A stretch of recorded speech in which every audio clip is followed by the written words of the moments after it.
What if one of the most powerful institutions in the United States wasn't created to fight crime at all? What if its real purpose had nothing to do with policing society and everything to do with survival? Today, when people hear the word army, they often think of protection, a force that exists to defend the nation from danger, a symbol of strength, discipline, and national security. But that image, clear and familiar, didn't exist in the early days of America.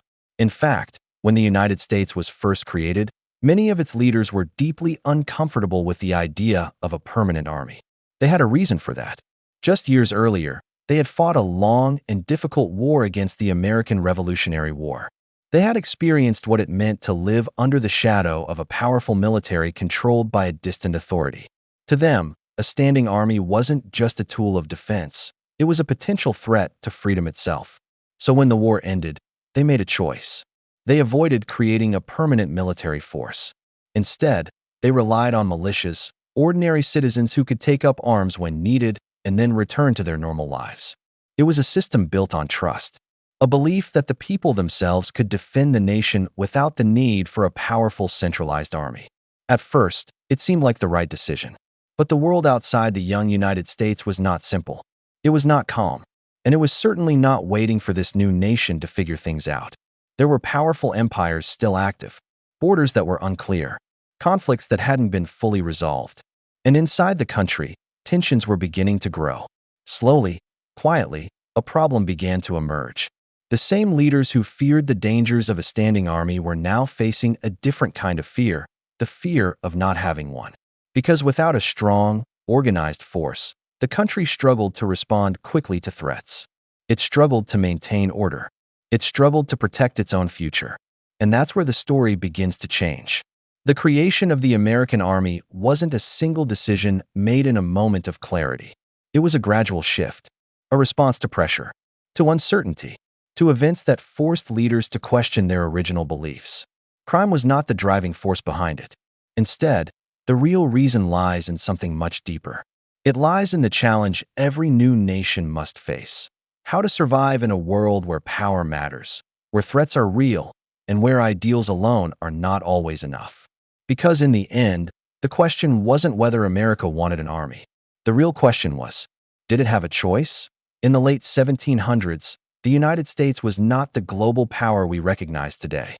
It was something far more uncertain, a new nation, still fragile, still finding its identity, and still dealing with the consequences of a long and difficult fight for independence. That fight, known as the American Revolutionary War, had changed everything. For years, the 13 colonies had struggled against one of the strongest empires in the world. Victory brought freedom, but it also left behind exhaustion, debt, and instability. The war had proven that independence was possible. It had not guaranteed that survival would be easy. When the fighting ended, the leaders of this new nation faced a difficult reality. They had to build a government from the ground up. They had to create systems that could hold the country together. And they had to do it carefully, because one wrong move could undo everything they had just fought for. One of the biggest questions they faced was about military power. Leaders like George Washington had seen firsthand how important a trained army could be during war. But they had also seen the danger of allowing too much power to rest in the hands of a permanent military force. To them, standing armies were not just tools of defense. They were symbols of control. In Europe, large permanent armies were often used by rulers to maintain authority over their own people. That was exactly the kind of system the United States had just broken away from. So the idea of creating a permanent army felt risky. Instead, the early United States relied on a different system: militias. These were groups of ordinary citizens who could be called upon when needed. Farmers, workers, and tradesmen who would temporarily become soldiers in times of crisis. It was a system built on trust. Trust in the people. Trust in the idea that freedom could be protected without concentrating power in a single force. Another influential voice, Thomas Jefferson, strongly supported this approach. He believed that a nation of citizens, ready to defend themselves, was safer than one controlled by a permanent army. At first glance, it seemed like a perfect balance. The country would remain free from the dangers of centralized military power, while still having the ability to defend itself if necessary. But there was a problem. This system depended on organization, coordination, and readiness. And in reality, militias were often inconsistent. They varied from state to state. Training was uneven. Response times were slow. As challenges began to emerge, both from outside the country and within it, the limits of this approach became clearer. The young nation found itself in a difficult position. It wanted to protect freedom, but it also needed to protect itself. And those two goals were starting to come into conflict. Because while the founders feared what a standing army might become, they were beginning to realize what life without one could look like. After independence, the United States entered a period that was far more unstable than many expected. The victory over Britain had created a new nation, but it had not created a strong system to hold it together. Under the Articles of Confederation, the central government had very limited power. It could not easily raise money, enforce laws, or maintain order across the states. On paper, the idea made sense. The founders wanted to avoid creating a powerful central authority that could control the people. But in practice, it created serious problems. The country was surrounded by uncertainty. To the north, Britain still had influence and maintained forts in areas it had agreed to leave. To the south and west, Spain controlled large territories and key trade routes, including the Mississippi River. Inside the country, tensions between settlers and Native American nations continued to grow, especially along the frontier. At the same time, the economy was weak. Many citizens were struggling with debt, high taxes, and limited opportunities. Veterans who had fought in the war often returned home to financial hardship. There was frustration, there was anger, and slowly, that tension began to turn into action. One of the clearest examples of this instability came in the form of Shays' Rebellion. In Massachusetts, a group of farmers led by Daniel Shays organized protests against economic conditions they believed were unfair. These were not outsiders or enemies. Many of them had fought for independence. Now, they felt the system they had helped create was failing them. What started as protest escalated into direct resistance. Courts were shut down. Armed groups began to organize. The situation quickly became serious enough to alarm leaders across the country. The biggest issue was not just the rebellion itself. It was the response. The national government had no standing army to rely on. It could not quickly step in to restore order. Instead, local militias had to be organized, funded, and deployed, often with difficulty and delay. For many leaders, this moment was a warning. Figures like Alexander Hamilton began to argue that the country needed a stronger central government, and with it, the ability to maintain a permanent military force. Not to control the people, but to prevent situations like this from spiraling out of control. Because the truth was becoming harder to ignore. Without structure, without coordination, and without a reliable force, the nation itself could become unstable. And that realization began to shift how leaders thought about power, security, and the role of an army. As the 1780s came to an end, the United States faced a growing sense of urgency. The problems were no longer isolated. They were connected. Internal unrest, economic instability, and external pressure were all pointing to the same issue. The country was not fully secure. Leaders began to ask difficult questions. What happens if another rebellion breaks out? What happens if a foreign power decides to test this new nation's strength? What happens if the United States cannot respond quickly enough? These questions led to one of the most important moments in American history, the drafting of the Constitution. When delegates gathered to redesign the government, the issue of military power became central to the discussion. Some believed that a standing army was necessary. Others warned that it could become dangerous if not controlled properly. The debate was intense. No one wanted to repeat the mistakes of European monarchies, where armies were often used to enforce authority over citizens. But at the same time, no one could ignore the growing evidence that militias alone were not enough. The solution was a compromise. The Constitution gave Congress the power to raise and support armies. But it also included limits. Funding for the army had to be approved regularly. Civilian leaders, not military officials, would remain in control. It was a careful balance. A system designed to allow strength, without losing freedom. But even with this new structure in place, the question remained. Would it actually work? That question was soon answered in the 1790s, when conflict in the Western territories intensified. The United States found itself involved in what is now known as the Northwest Indian War. At first, The government relied on militias, just as it had before. But the results were not encouraging. Poor coordination, lack of training, and weak leadership led to serious defeats. These failures made one thing clear. The system that had been designed to avoid a standing army was not strong enough to handle real, sustained conflict. Pressure continued to build, and slowly, the idea that had once seemed dangerous began to feel necessary. Because the nation was learning something important. Security could not depend on hope alone. The turning point came under the leadership of George Washington. Washington was in a unique position. He understood the fears surrounding a standing army. He had shared those concerns himself.